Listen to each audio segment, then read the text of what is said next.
Je compatriote de tout.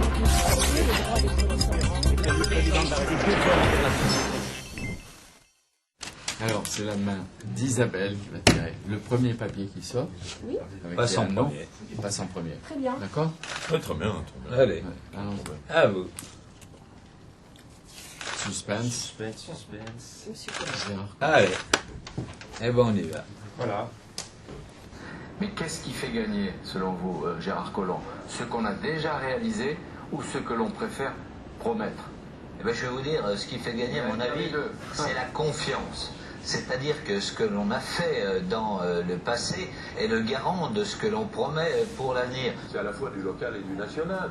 Monsieur Collomb est membre du bureau politique du Parti Socialiste. Moi, je suis membre du bureau politique. Ni Ségolène Royal. Ah oui, non, mais d'accord. Oui, mais François enfin, Hollande, ni les autres. oui, mais enfin, On se débrouille tout seul. Ségolène Royal était haute dans les sondages, il était sur toutes les photos. Bon, maintenant, il en parle moins. Mais... C'est un drôle d'exercice. C'est plus facile d'avoir la confrontation, de provoquer la castagne entre les deux. On choisit quelques thèmes, tandis que là, il faut jouer sur la diversité de deux personnages qui s'écoutent, qui ont tiré au sort. On voit bien qu'ils se tendent et c'est plus difficile, il faut reconnaître. C'est aussi bien que Jean-Pierre Elkabbach, pour faire une émission sur Lyon, vienne à Lyon.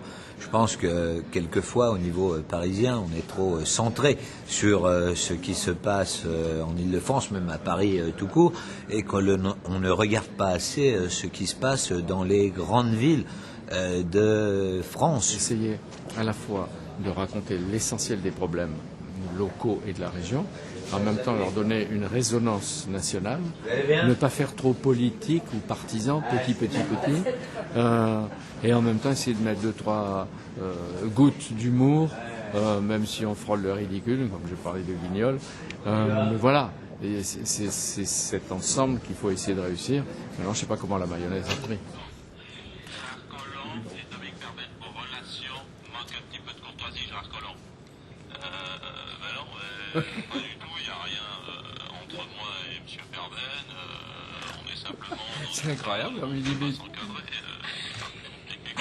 Alors, 58, 42, je m'adresse, oui, hein, oui, je m'adresse à Dominique Perben, oui, François Collomb. La bataille va être tellement dure, chacun saisit la moindre défaillance de l'autre pour lui taper dessus. Donc vous allez voir qu'ils vont exploiter un certain nombre de propos qui ont été tenus sur Europe 1, ça c'est sûr. Allez, à la prochaine.